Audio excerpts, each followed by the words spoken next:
Greetings, nerds. This is SceneNNerd. I'm your host, Sarah Belmont, and with me, as always, is our Mr. Producer, Will Polk. How are you doing tonight, Will?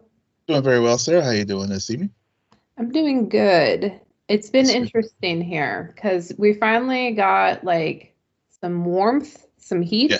Mhm. Then I was walking out of work today and it started raining, which is not a bad thing because we get wildfires here too. So, Yeah. like, I'm grateful for the rain when it comes because of fire season. So, Oh yeah. Yeah. yeah.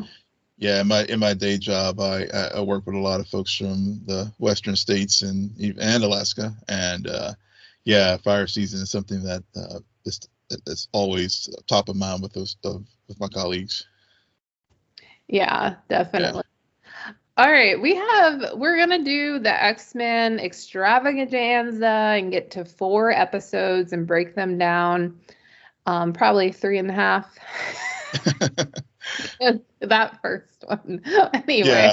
Yeah. But before we do that, we got a bunch of news that are not actually, I don't know if it's a bunch of news. It's just like a lot of like just statements. Yeah. Well, I know we recorded early last week, so it was like prior to the a lot of the upfronts. Yeah. And so things that we probably, if we had waited till the end of the week, we probably would have gotten some of these items out of the way. But you know, just I took your lead and like had a general news section and a Marvel news section was highlighted. So yeah, I appreciate that. And the first bit of news is that Mr. and Mrs. Smith season 2 is a go on Amazon, but without Donald Glover and Maya Erskine. So it'll be more of an anthology series, as we'll get a new John and Jane with season 2, which then it just begs the question, who do you cast? Yeah, that was what I was thinking as well, as far as the next round of characters. And who knows? I think the showrunner did tease the fact that we may get some resolution to what happened, or they may not. But Donald Glover is, even though he's not acting in the show, he is going to be returning as a producer, and Francesca Sloan, who was the showrunner, is going to be back for the second season. But that's a great question. Who do you cast as the next John and Jane? And it kind of teased it in this idea in the first season for folks who watch yeah. it. So, Absolutely. I mean, we watched the show, we broke it down. For those who listen to us, they know the tease, and it makes sense why you would do that, and why you also wouldn't come out and say, like, yeah, you could get resolution, maybe, but we're not promising it'll happen in this season. And if we get a season 3, you might get it in season 3. Like, it's a well-crafted card to have up your sleeve, especially for people who have watched the first season and would like resolution to that story. Mm-hmm. As like if you watch the second season, then maybe you will get what you're looking for. And if you don't, you could get in the next one. Because it's a card that they'll just keep, and when it makes sense to play it, they'll play it. Then when they do, that'll be a whole different conversation. But I like the idea. It'll just very much depend on the chemistry of whoever they end up casting for John and Jane. Exactly, because the chemistry. I'm in a Mr. and Mrs. Smith group on Facebook, and the fan reaction was right down the middle. The sentiment that you just shared, but also a lot of people were there for Donald and Maya. So yeah. I mean, when we broke down the episodes, we mainly talked about their dynamic, how they were playing these characters. It was a good story, but it wasn't on par with some of the other stuff we watched and like raved about, if I'm being honest, in terms of plot. So which that brings us to the other one, because we'll love this show. We unapologetically. And so Shogun got renewed for second and third season. I think everyone kind of saw that coming, considering how much of a hit it has been for all parties involved. So, we got resolution in that story, but we'll see what more resolution will come. Yeah. So I think as we talked about last week, whenever we got word that Hiroyuki Sanada re-signed to the series to produce and maybe act, we also saw where they were making the move from limited series to drama series for the Emmys, because now that Succession is gone, everybody has an open shot of winning. So, but also the show was great. And but yeah, it is very interesting that they are going to go off book. So they are working with FX, and the producers are working with the estate of James Clavell to maybe produce some of his other books in his Asian sagas, or they may come up with an original story. So we'll see what happens there.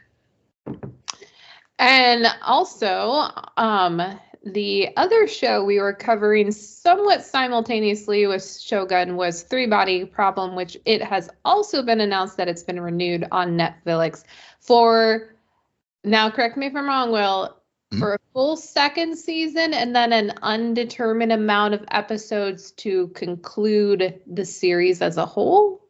That's correct. And Benoist and Weiss and Alexander Wu even further clarified that, because it was so murky. Like, does this mean, what does this mean?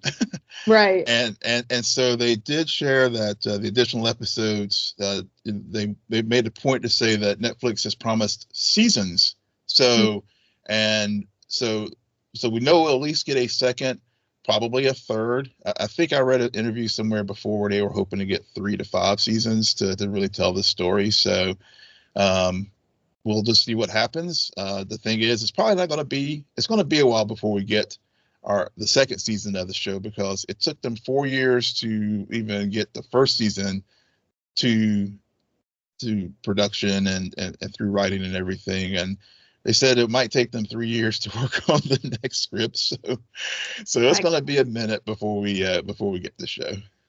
Yeah, well, it's going to be 400 years until the aliens arrive. So yeah, we got a little bit of time. We all got time.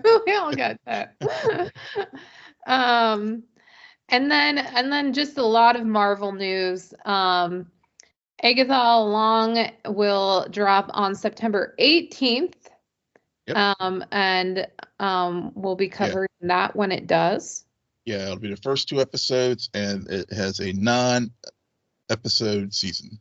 Yep. And then fast forward to March 2025, when Daredevil Born Again will drop. And that will be your first. No, well, technically we watched Echo. Yeah. Which was semi-Daredevil-y. Yeah, and also Hawkeye with Fisk was in that one as well. So true, but Daredevil didn't appear in Hawkeye. True. Yeah. Echo had the first sequence with Daredevil for you. So yeah. And we're getting Karen, we're getting Punisher. Yep, we're getting Foggy. We're getting Foggy. Yeah. Apparently at the upfronts last week, they did show a trailer that hasn't been released to the public, obviously. But please not release that for at least like another 3 months. My God, it's not coming out until March, and yeah, there's already plenty of speculation about what this story arc is going to be from the comics. And so I think a lot of us have to mentally prepare ourselves for that. And also, like, it's too soon to be dropping trailers, but definitely excited about that. Hopefully they don't screw it up. DC, I mean, not DC, but Disney Plus shows have been hit and miss for everyone across the board. Yeah. And it's been a roller coaster. I mean, we love the content. Don't get us wrong. We love the content. Yeah. At the same time, consistency is also nice. Yeah. That gets to, I guess, one of the things that did also come out this week. I know, well, since we're already here, as far as with the Disney Plus shows and everything, they did decide to rebrand the Disney Plus shows to as Marvel Television, and also the things like X-Men and What If and other things are now going to be under the Marvel Animation hat. And the basic reason why they did this was because they recognized some of what you just said, and also the fact that it's become almost a barrier to entry for some new fans for these franchises, especially given that there's been 46 MCU projects to this point, and and when they initially put the Disney Plus shows out there, they were like, oh yeah, it's all interconnected. So now they're softening that interconnection so that people can choose what they want to watch, and not feel like you have to watch XYZ shows so that it will show up again in XYZ movie. So that's part of the Marvel rebrand that the studios announced this week. Oh yeah, and they also still have the Spotlight too, which Daredevil will be a part of the Marvel Spotlight, like Echo was. Yeah, well, yeah, obviously weren't paying attention to what happened to HBO or even Twitter. I mean, we still call those things, like, rebrand all you want. But it's going to take a while until I start calling you Marvel Entertainment or Spotlight. I don't understand. I clicked the app that says Disney Plus. So you're a Disney Plus show. Yeah, exactly. And they spent so many years like conditioning it. Exactly. Yeah. That's for this. Yeah. So for them to reverse course like this, you're right. It's going to take a minute.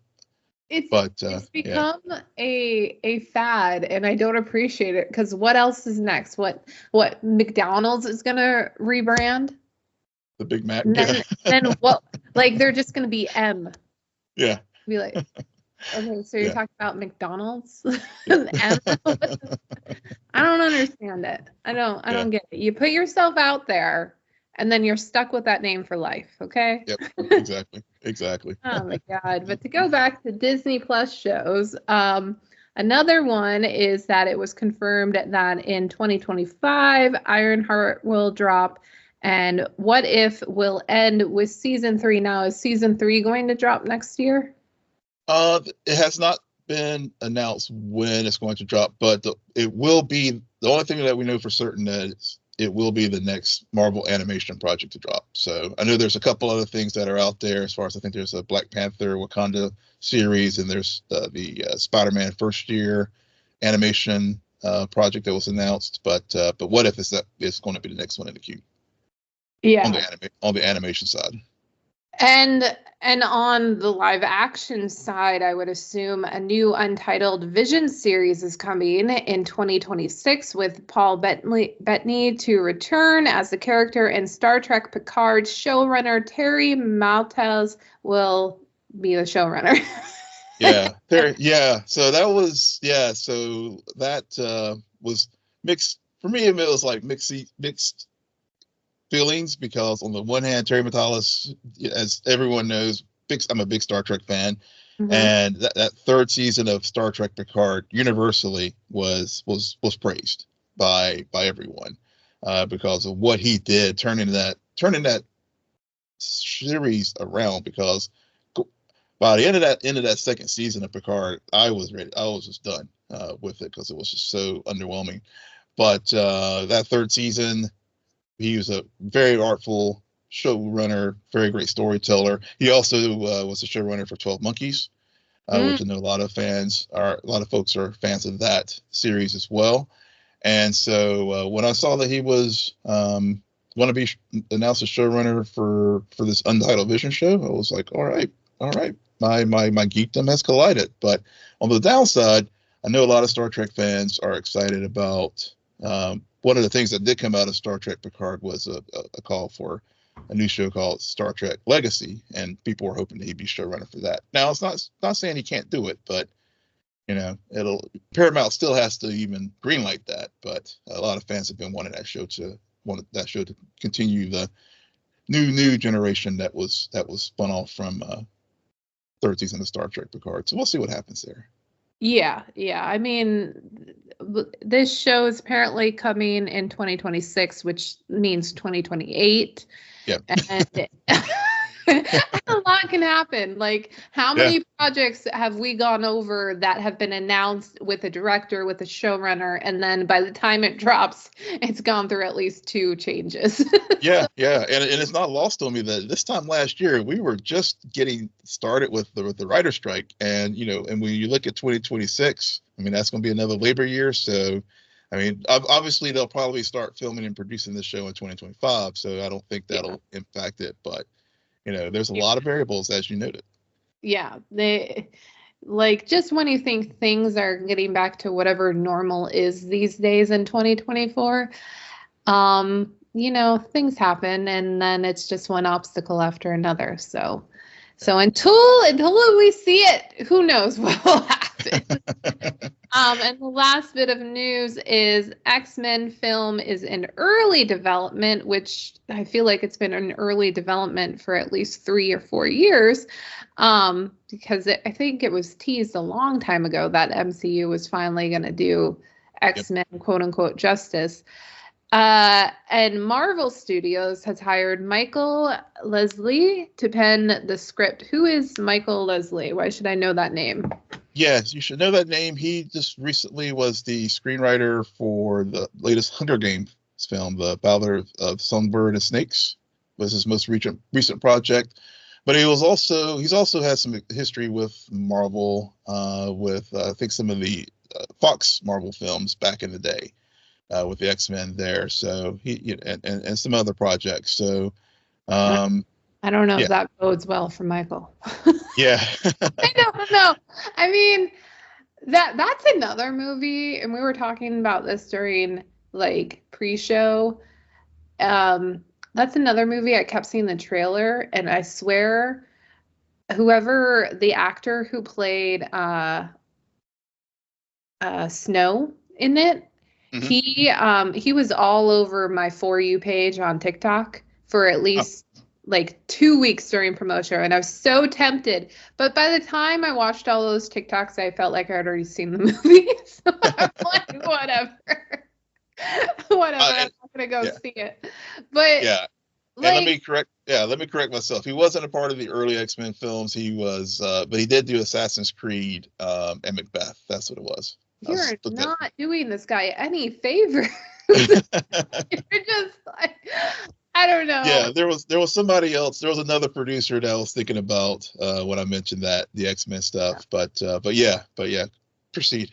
Yeah. So, well, I mean, you never know. There's plenty of writers, screenwriters, and directors who, if you look at their filmography, you go, how can the same person who wrote this trash write this epic? So it all depends on his familiarity with the characters, what the plan is for this story, and overall execution. So, I mean, we're in early days here if they're just finding the person to actually pen the script.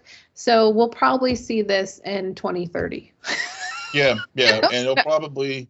Yeah, I was listening to Jeff Snyder and Rocha talk about this on their show too, because Snyder had mentioned him and one other person as the finalists for the X-Men script. So Jeff Snyder was thinking that he'll this Michael Leslie will get the first pass, and the other person that Marvel was considering, he'll get the second pass to clean it up. Well, and then the director will come in and do whatever the director wants to do with that script. Yeah, because there are a lot of screenwriters who say, I wrote that, but watching the movie, I probably can say only 10% actually made it into the film, because directors have their whole vision, and then actors come up with things. So it's a big team production. So we'll see. I mean, X-Men is the property itself is kind of reviving with X-Men 97. People are going back in time, what it feels like. Good old nostalgia of the 90s comic TV genre. And it's nice. And that leads us to the main topic of tonight, which we're going to go through X-Men 97 episodes 4 through 7. Yeah. I just We're making up for lost time, y'all. yeah, and we're also being strategic because we knew that the last 3 episodes are part 1, part 2, part 3. So we're just gonna save those for next week so we can watch all of them together. Not like you week to week folks who had to wait a week in between. Haha. But no, so let's get started on my least favorite of the 4 episodes because my God, this episode, oh my God, it was so stupid. Motendo and Life and Death Part 1. Really, it's about, what would you say, Will? Like 20 minutes of Motendo? Yeah. Like, Yeah. Yeah. It was my least favorite too. I mean, well, let me say this. Half of it was, well, 20% of it was my least favorite. The Life Death Part 1 part I got locked back in, but that's just my initial thought. see, that's being generous because I'm pretty sure the Life Death Part 1 was a good 5 to maybe 10 minutes, and that's pushing it. Like, majority of this was Jubilee and Roberto getting stuck in a video game, Motendo, and then just an after school special about how Jubilee on her birthday needs and is acting out and frustrated with all the quote unquote adults. She has to learn the value of life. Yeah. And that life is to take risk and chances and all this stuff. Oh my God. And you know what really irritates me? I don't believe we were ever told how old Jubilee is turning in this episode. Oh, as far as the digital replica? No. Oh, as far or her as Jubilee. Oh, okay, yeah. I thought it was pretty clear that she was turning 18. Oh, well, I missed that part because I fell asleep during majority of this episode. Because, I mean, I thought it was her 18th birthday, and I mean, let me put it this way. I mean, it wasn't that I didn't like it. It was just Jubilee, as far as characters, for me, is one that I've never really been drawn towards. So this was a hard episode for me to watch, especially where things kind of were left at the end of episode 3. That's the thing. It's just like, wait a second. We're just ending with the Scott and Jean giving up their child. And then we're gonna start here. We're starting here. But I also understand because based on things that happen during the next few episodes. I mean, really, it's the overall theme, I think, is important in terms of the events that follow. Yeah. But they could have done this in so many different ways. And it was not, they didn't write this portion of the episode thinking that, yes, this is an animated show based off of something in the 90s. Your target audience, I'm sorry, is not young children. It really isn't. Your target audience for this show are actually millennials. So because this is nostalgia 101, and it didn't hit their target demographic. They were writing low, so. Yeah, I mean, there were the nostalgia beats did hit for me because I mean, when I saw the Motendo station, I did kind of chuckle. Gen X are here, and so remember the OG stations and play contemporarily playing the Nintendo system that looked like that. So there were, like I said, there were parts of the episode those elements did work for me. I do think the lessons that Magneto was trying to share with her, to your point, were sort of a early foreshadowing of what was to come, as far as as far as in episode 5. But so I think it was sort of, so when you look at it in the whole, especially when you're I think if I had watched this episode week to week instead of back to back, I probably would have been less charitable than I am now. Because, well, yeah, because now I was able to binge them, so I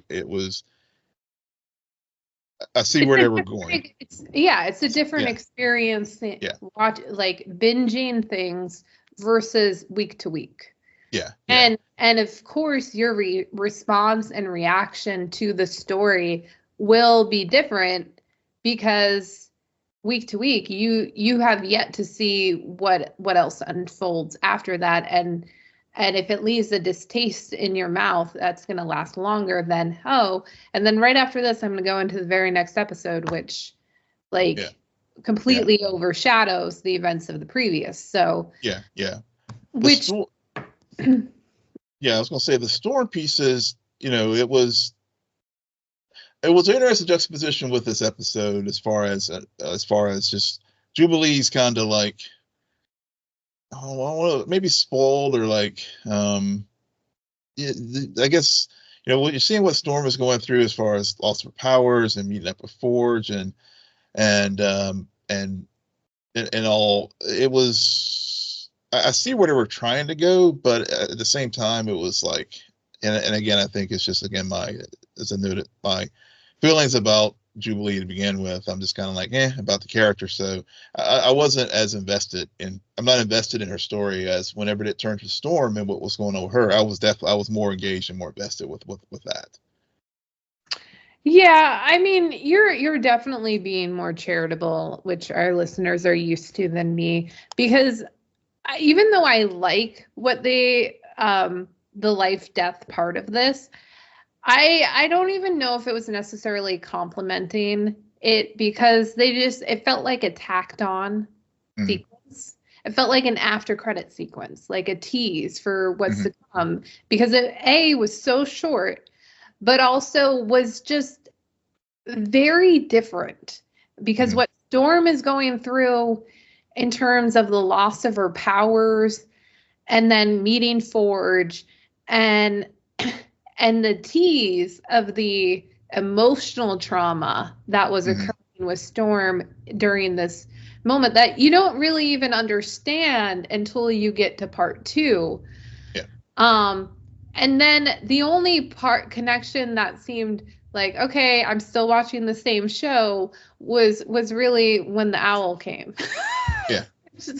which is this whole other thing, freaking owls. But it's also interesting, because last week when we were talking about X-Men, we've talked about how, or the last 2 weeks talking about the first 2 episodes, we've talked about how they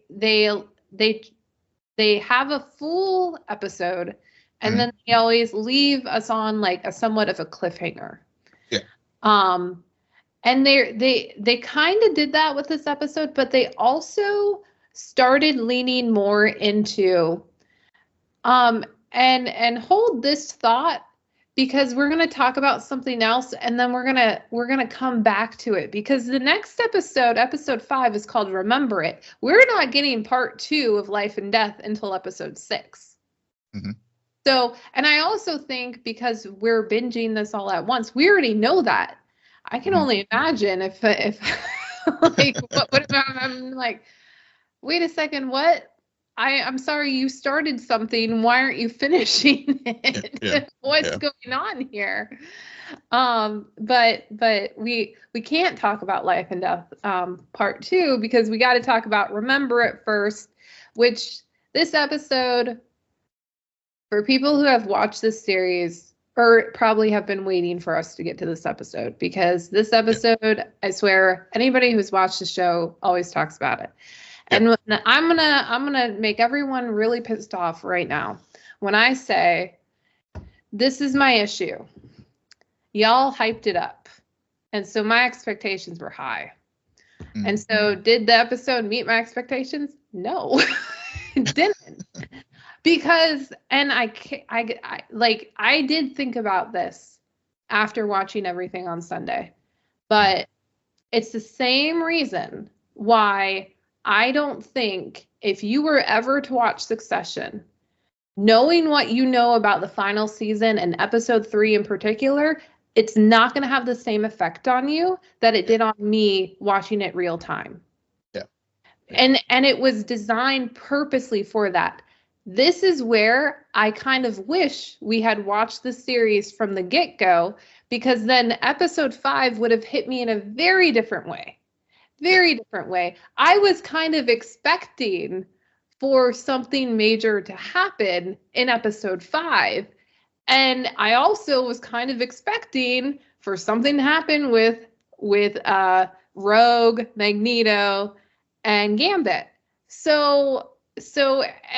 But I can see, but I also understand why people had this reaction, because when you're watching in real time, especially coming off after the 4th episode, to then sit down and watch this episode, and specifically the final sequence, yeah, that would be like, whoa. Yeah. Well, this is amazing. But no, my expectations, like, it didn't hit me like that. Was it good? Absolutely.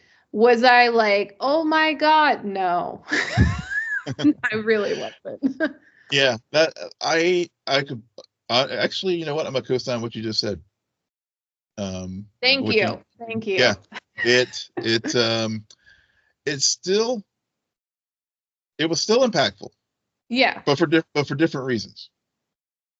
And for me, it was, yeah, I did, clearly, I remember like, try to make a conscious decision not to like get spoiled with this show, because I knew we were going to cover it later. And so, I saw all the buzz about episode 5. And then finally watching it, it hit me. It hit me in the sense that I just think about what the intent of that episode was for, and I think it hit me in a sense that I was with seeing the Genoshans, celebrating, life is good, and we are finally getting acceptance, and et cetera, the UN, blah blah blah, and then what happens. I think it still hit me in a way, because it did take me to like things that's happened in real life that I could relate to. And so it had the wow factor for me, like, for that. Mm-hmm.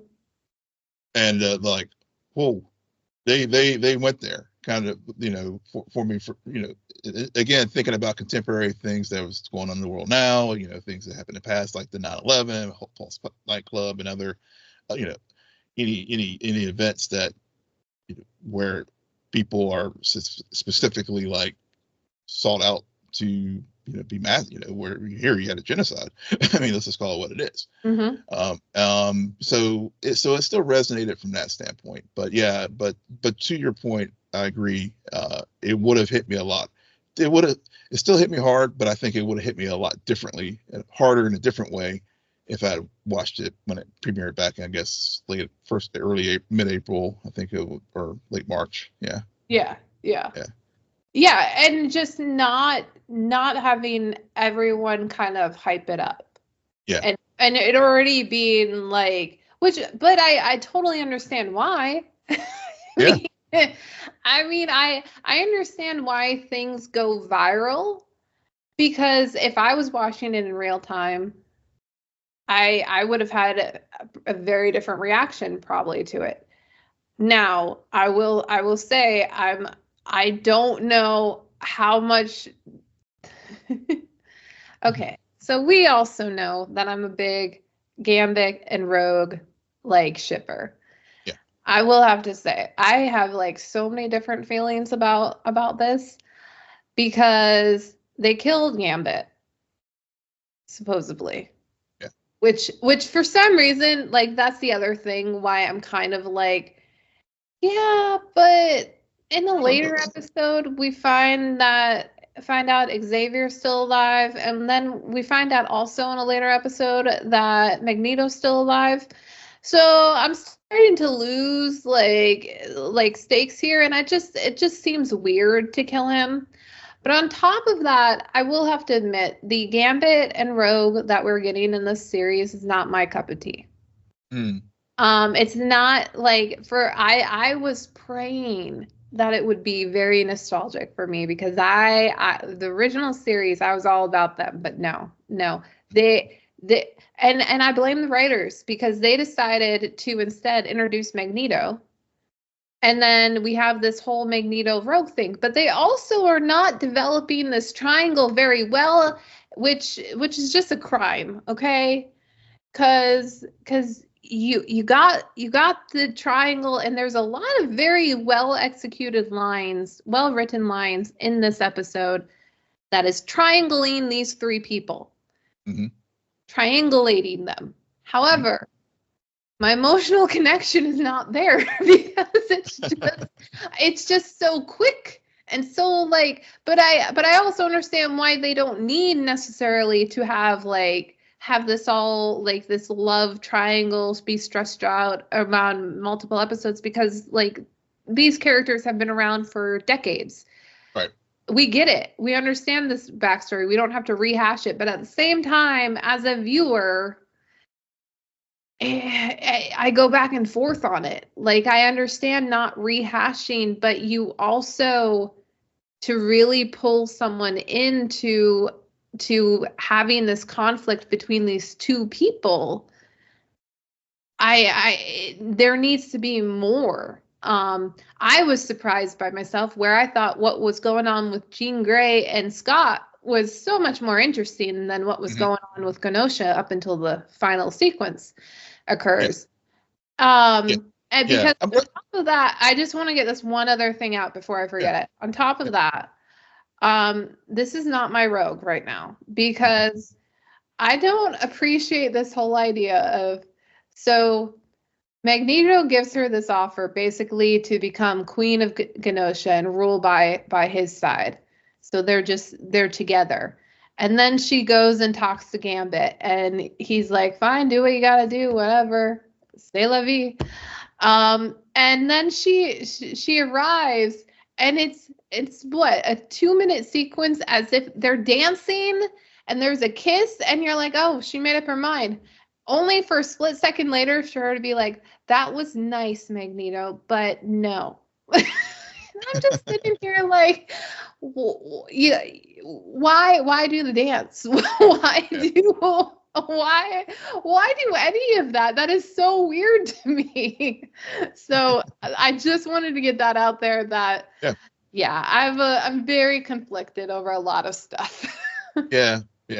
I know you told me you had some thoughts, and I'm glad you shared them. One of the things that you did mention there was the story with Scott and Jean, and this is where I thought the episode did do a good job of just sort of setting things up to, as I noted before, life is going well, things are good, you're having your mundane things like silly love triangles. Okay, so, no. Do not disrespect the triangle. Well, I guess my point is that that was a sort of setting up for the big boom at the end, as far as with the attack. But the Jean and Scott stuff and the interview that he was having and where he, as I mentioned earlier, Cyclops is definitely one of my favorite characters, and one of the things what I've liked about what they've done with Cyclops in this series is, he's always been a dork, but they're actually making him very almost maybe not relatable, but I mean, I think they're growing his character in a way that I think relatable is the word for it that you're looking for, because that's how I didn't necessarily relate, but both him and Jean, what they were to have this concept of, I found out I was a clone. Mm-hmm. You have been with the clone. You and the clone had a child together, yet I have all these memories. And so navigating that, they delved into some really interesting aspects, which you and me have watched so much sci-fi and comic book genre stuff that you would think like this wouldn't be such a interesting perspective, but they really went somewhere with it that I didn't think that they would go, and I really appreciated that. Yeah, I completely. Yeah, that's exactly what I was really wanting to get at, because it was interesting, and it was like a grown-up show, you know. Yes. Yeah. Yeah. And they even had a love triangle going on, because then you have Wolverine come in, who's always just creeping on Jean Grey, and they even share a kiss, because and you start like, and this is again to go back to the rogue of it all. This makes sense in terms of, okay, now I'm starting to understand how the triangle there is working. Because yes, we are walking into these lives. These characters have been around each other. They already have past history and everything. Yet Jean and Scott were happily married. But it makes sense that there would be a rift, because there's a child and a love affair with a clone. Yeah. And then now there's confusion, but there's also reliance on someone who, even despite the clone, has like been around and will be around. So it makes sense why there would be sudden attraction elsewhere, and also just like, well, what if? Yeah. So yeah. But they couldn't do that for me with Rogue and Gambit. No, they couldn't. Whatever. Yeah. I'm not bitter. Yeah. Oh, Yeah. God. Yeah, but go ahead. No, I was gonna say. I mean, like I said, those stories swirling in the background, really, I guess to your point, why I was just, I going into it knowing how much I've heard about this episode, and then seeing these other stories sort of unfold instead of what doesn't, which eventually does happen, but it's a lot. The way it came about, I was thinking this is going to be like, at the very beginning, and there was going to have the fallout from what happened, but no, they really do utilize these very interesting exploration as far as the ramifications of what happened with Gene, Scott, and Madelyne, and this triangle, and then of course, we do see Cable show up and try to prevent the attack itself, and so you had this earlier conversation with Scott and everything, and then now Cable shows up, and you got the Watcher showing up right before the attack. I mean, there's just all these it was really, overall, regardless of whether watching it now or if I watched it weeks ago, well, my bottom line feeling about this episode is it's probably some of the best episodic things I've watched in a while, because it had so many things that what you just explored with as we talked about with Gene and Scott, but also even the triangle. I mean, it just really, really, a lot of things just made this episode work really, really well. I wouldn't go that far for me, obviously. But I will say, like, I didn't write down enough of the dialogue, but the lines, remember it, that line was executed beautifully, as well as Rogue's line of "Sugar, I can't feel you." Yeah. Like, damn. Yeah. Like, I'm not completely dead inside. I understand, and like I said, the dialogue was good. The choices, I have to question. I have to call a rogue. To be like, what the heck? Made no sense. It kind of makes sense, but it doesn't really make sense if you really think about it. Yeah. But yeah, bit melodramatic. yeah, a bit like he didn't. No, a bit unrealistic. Yeah. And then to go back to what we were saying before, like now with episode 6, we get Life and Death Part 2. Yep. And so you're left on this big, like, Gambit is dead in Rogue's arms. Cut Yep. to, we're gonna talk about Life and Death Part 2 now. Yeah. They're doing this whiplash thing. Yeah. But then by the end of this episode, you understand why they had to. Mm-hmm. This is all about getting the Krang back together in midst of tragedy. Storytelling 101. Will, why don't you break down Life and Death Part 2? Because I like what they do with yeah. I'm not completely sold on this. I have to say it was hard for me to not just skip to episode 7 so that I could get resolution with that and then jump back to episode 6. Yeah, I will. Yeah, it was, definitely, as you said, it was a definite change of pace. They did the thing, and they needed to give us all a moment to just sort of sit in our feels with this episode. So when it starts out, they do pick up a line from the original series, the animated series, where when that series ended, Charles was whammied by Gyrick, and his powers were turning against him and stuff, and so he had to go off. And of course, the way they set this series up, it was like he was presumed dead. But as you noted, they played the he's not dead card, because we got the same thing in this episode with Magneto, where we thought that he was also dead, but we learn, is it this episode or is it episode 7? But and what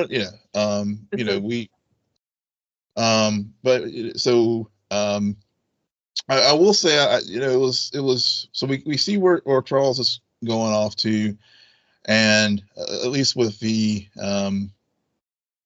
his aspect of the story, we learned that Charles is we see what his life has been up to, and he's with the love of his life, and we get it was nice at the beginning there with seeing the Deathbird and Gladiator, and we got to see Ronan the Accuser. So I was like, hey, I see a familiar face. Yeah, they started doing that, like integrating some of the other Marvel characters, and then in episode 7, we even see Captain America. Yeah. And so, but the big thing that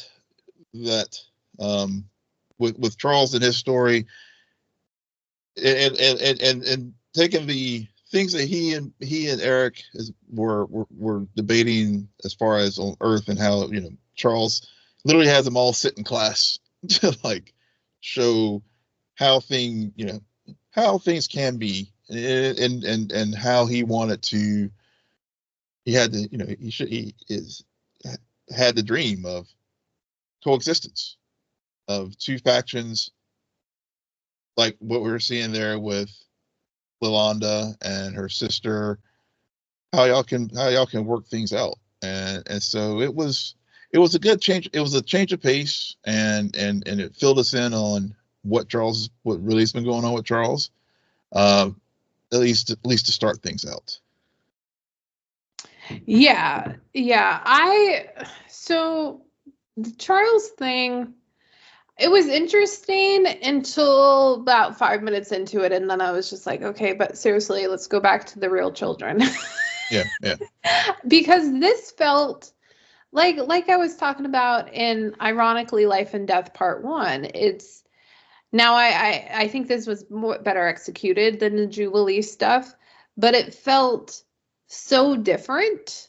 Mm-hmm.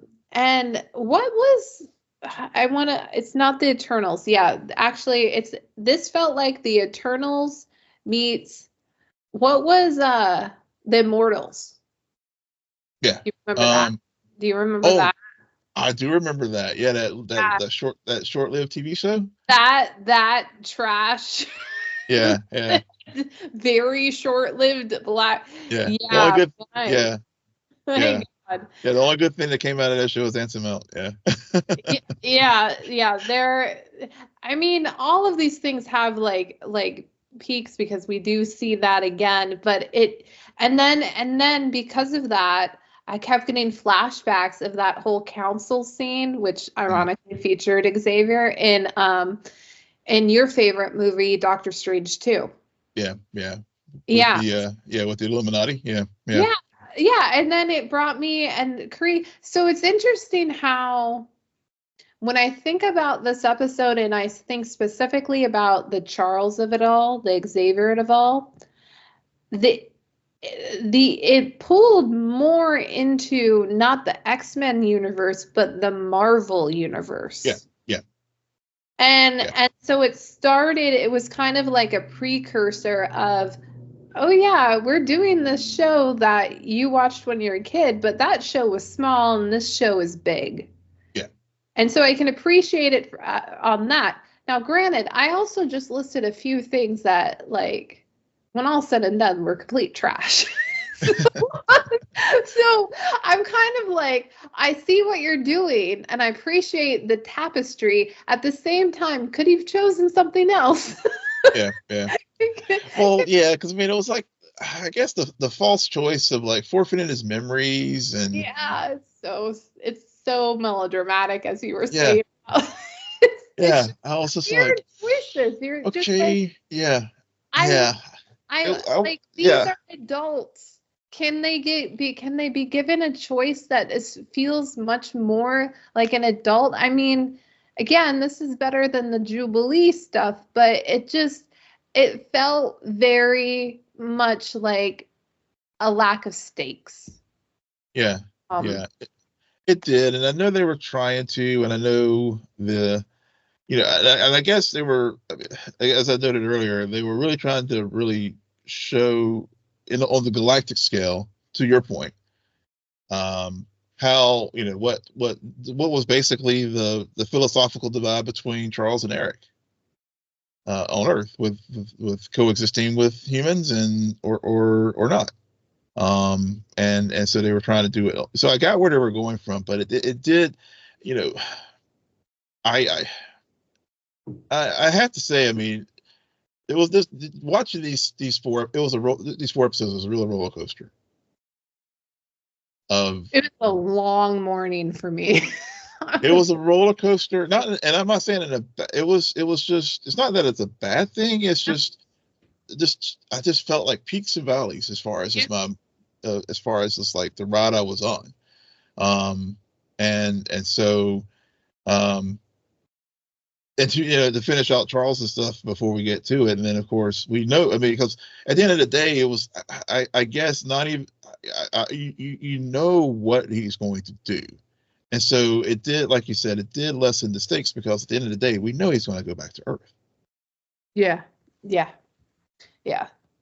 Now, while they were splicing this up, which again, I'm kind of grateful that they decided to splice it up with Storm, and Life and Death Part 2, and not do what they did with Life and Death Part 1, which was like, again, felt very disjointed to me. This felt a little bit more cohesive, even though literally Charles was in space.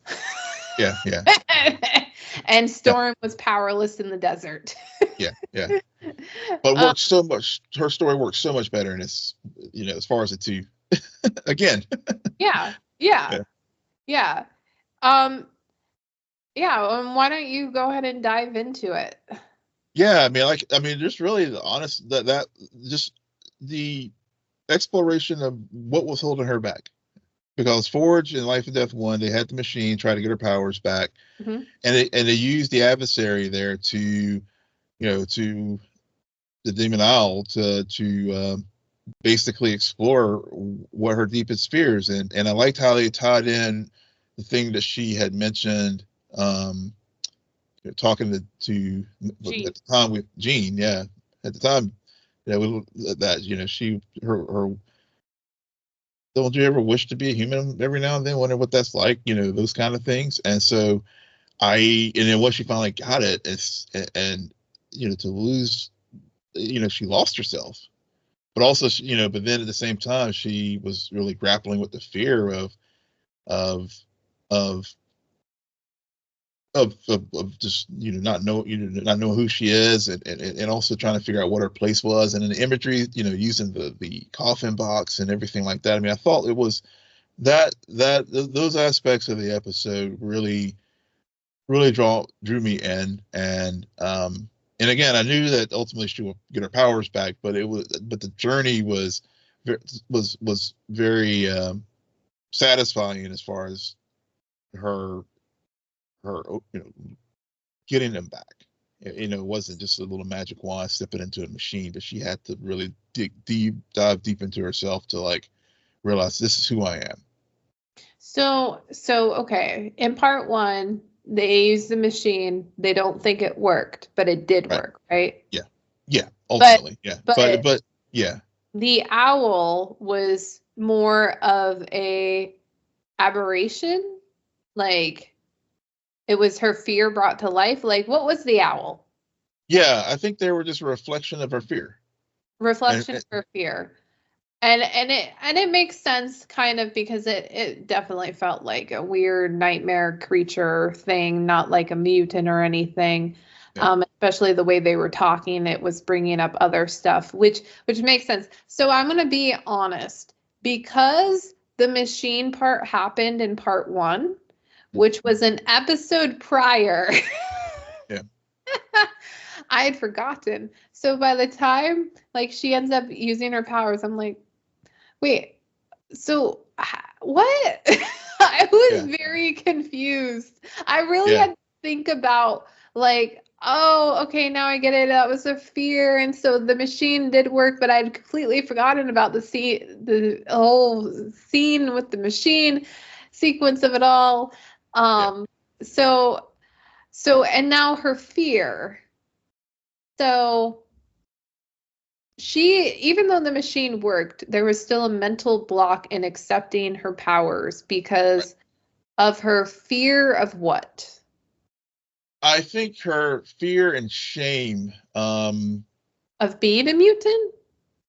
I don't know if it's not maybe no, the confession that she made to Jean / Madelyne. Because they had that whole heart-to-heart talk that they had, with, Jean Madelyne was like. I know the scene you're talking about, but I don't remember what was exactly said. Yeah, no, I'm just getting to the sentiments. I think they were approaching things differently. I want to recall what I think Jean Madelyne was bringing a child in this world, knowing that people still hate mutants. And I think Aurora Storm was, if I recall, one had secretly shared a desire to be human for a day or something like that. I mean, I may be overstating it, but I think it was.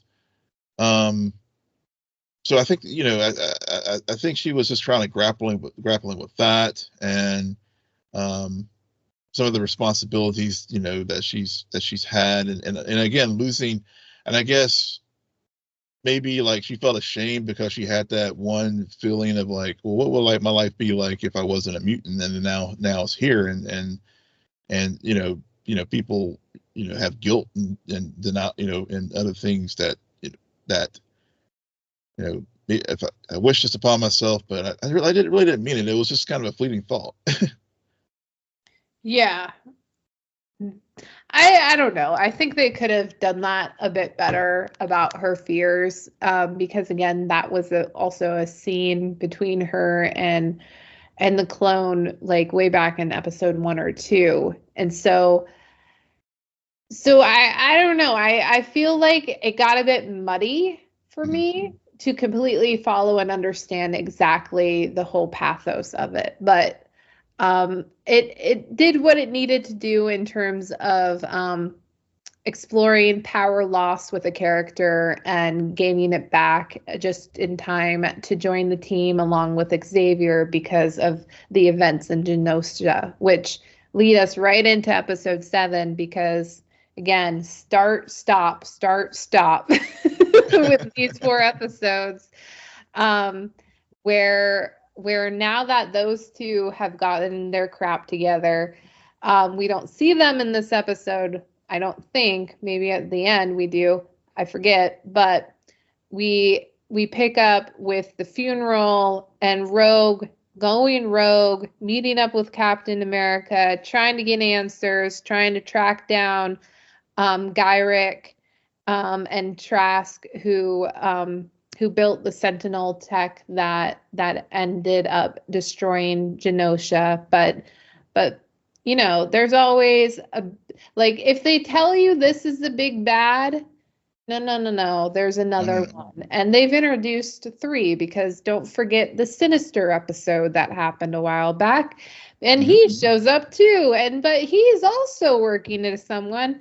And let me see if I get this name pronounced wrong, but it's Bastion, yeah. Bastion. Now, do we know Bastion? I do not know that character. Okay, so, I thank God, because I was like, what? And again, like I said, I'm not steeped as deep in X-Men lore, so for listeners, if this is a well-known character that I should know, please in the comments, either on socials or on our channel, let me tell us who it is. Yeah, because I haven't heard of this guy. He does seem like a clone of all of the other ones that I've just listed, but he's the only one who's got Magneto tied up and for some reason is keeping that man alive. It's probably so X-Men can win at the end of the day. Yeah. Part of much larger plot for sure.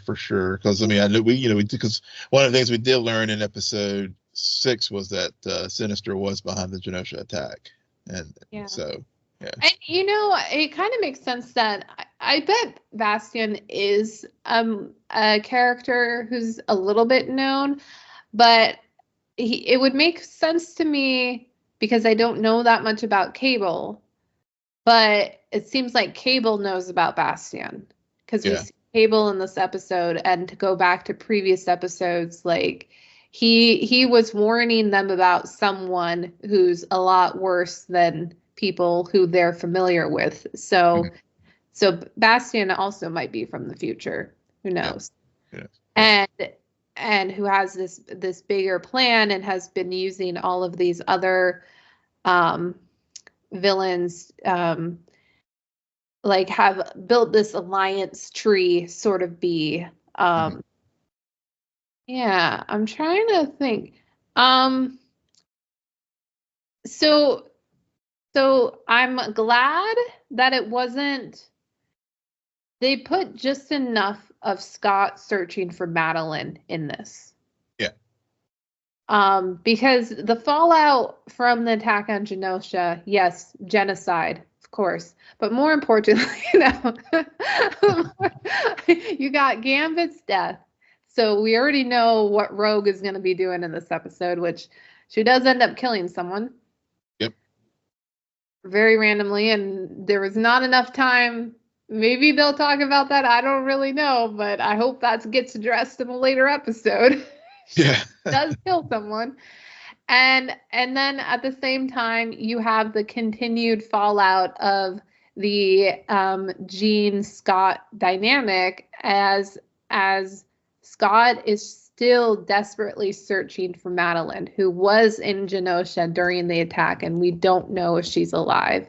And that's like, I love the complexity of it all, the grayness of it all. No pun intended on Jean Grey's name.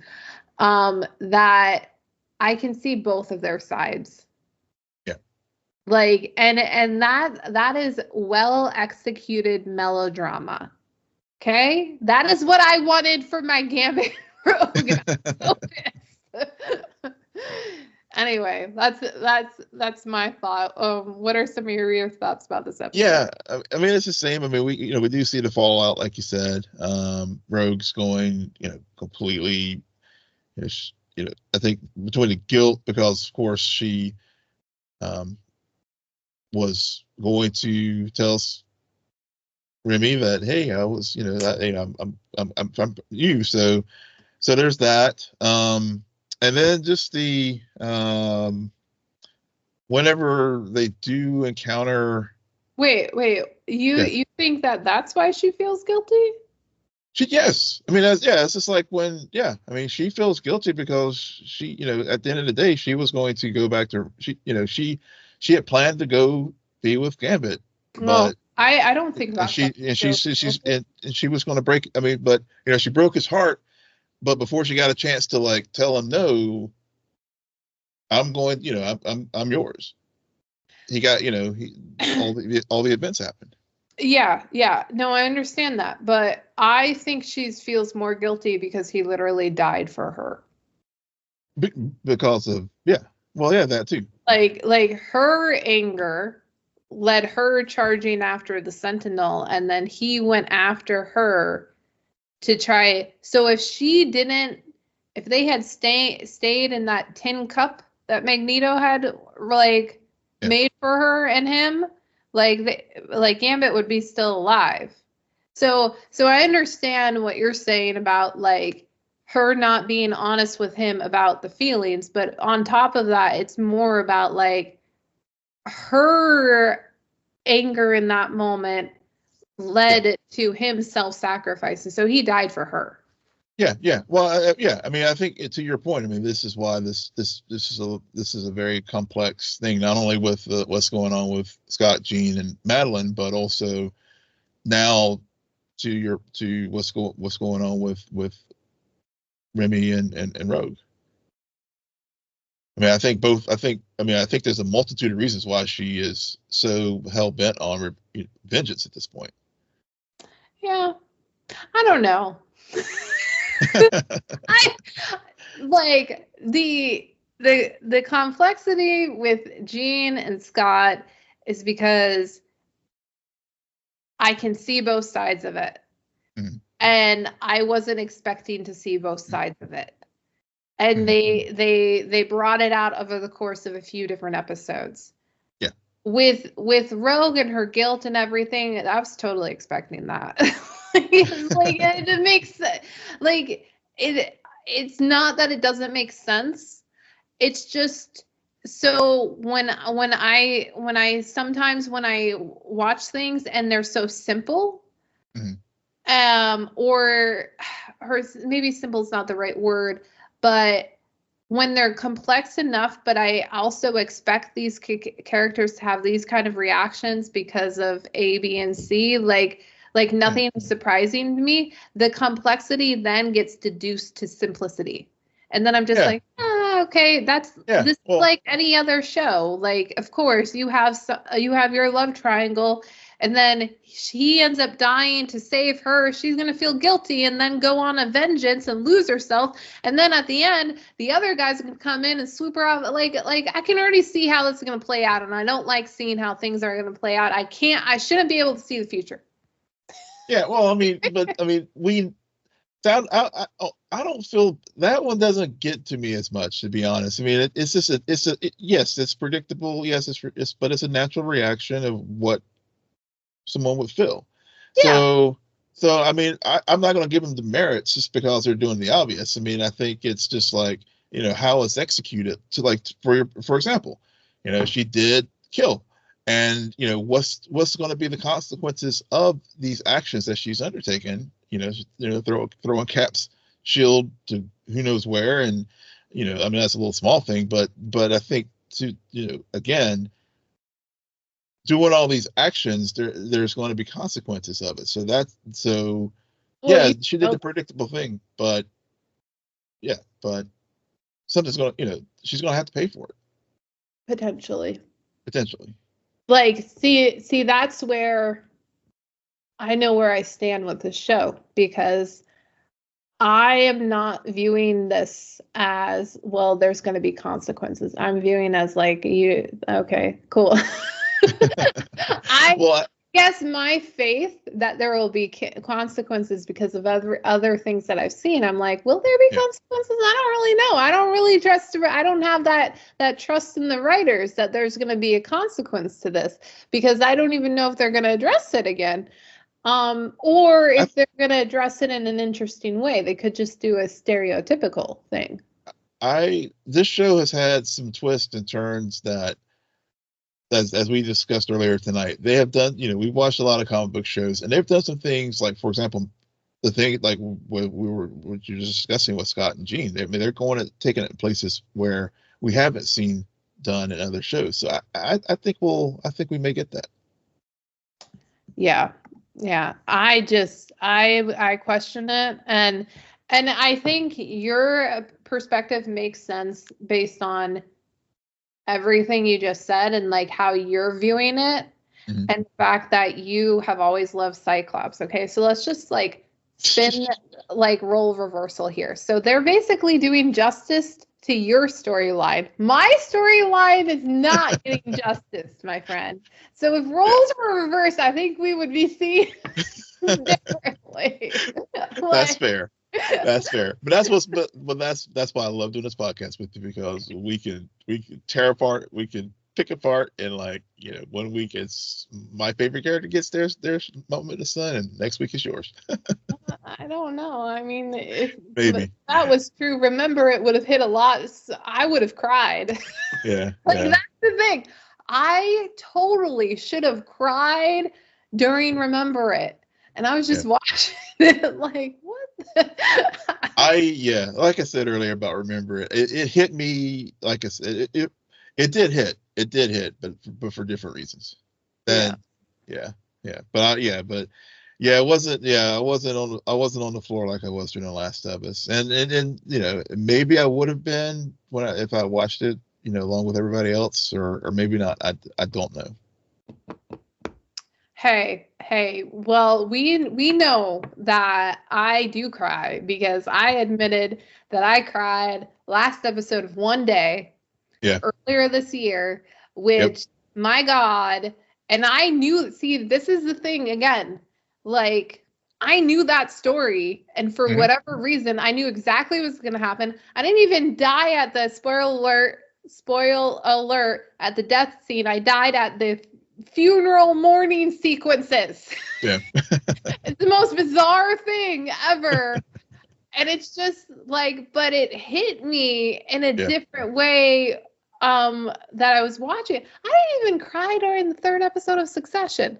So like it's but I could say, like, I'm familiar enough with Rogue and Gambit where I should have felt a little bit more, maybe not tears, but so. Yeah. What I actually felt though was anger. I was, and again, I think, and as I said earlier this evening, I think it was just more because of like the way that it did hit me, because it did remind me of like real life things that has happened. Well, yeah, you were focused more on what I should have been focused on, the genocide of it all. I was not focused on the genocide of it all. I was focused on 2 very specific characters. Yeah, and exactly. I think that's where your reaction is more invested in that bigger story point and the genocide and killing mutants and all of that stuff. Where I was just focused mainly on the dynamics, interrelationships of Magneto, Rogue, and Gambit, and not really necessarily even trying to look at it from like the 100-foot level of like the bigger implications of the event as a whole. So anyway, well, that is our discussion of those 4 episodes. We will be back next week with the conclusion, the 3-parter. And on that note, Will, why don't you tell our listeners where they can find you? Yes, you can find me on X, formerly known as Twitter, at Will and Polk, WILLMPOLK. And you can find me there too at SJ Belmont, SJBELMONT. Please follow our crew on Twitter at SceneNNerd. Friend us on Facebook, follow us on Instagram and Threads at scene_n_nerd. And our website, www.scenennerdpodcast.com. But most importantly, rate, follow, and comment on Apple Podcasts, Spotify, YouTube, or wherever you get your podcasts. Good night, Geek Out. You're welcome.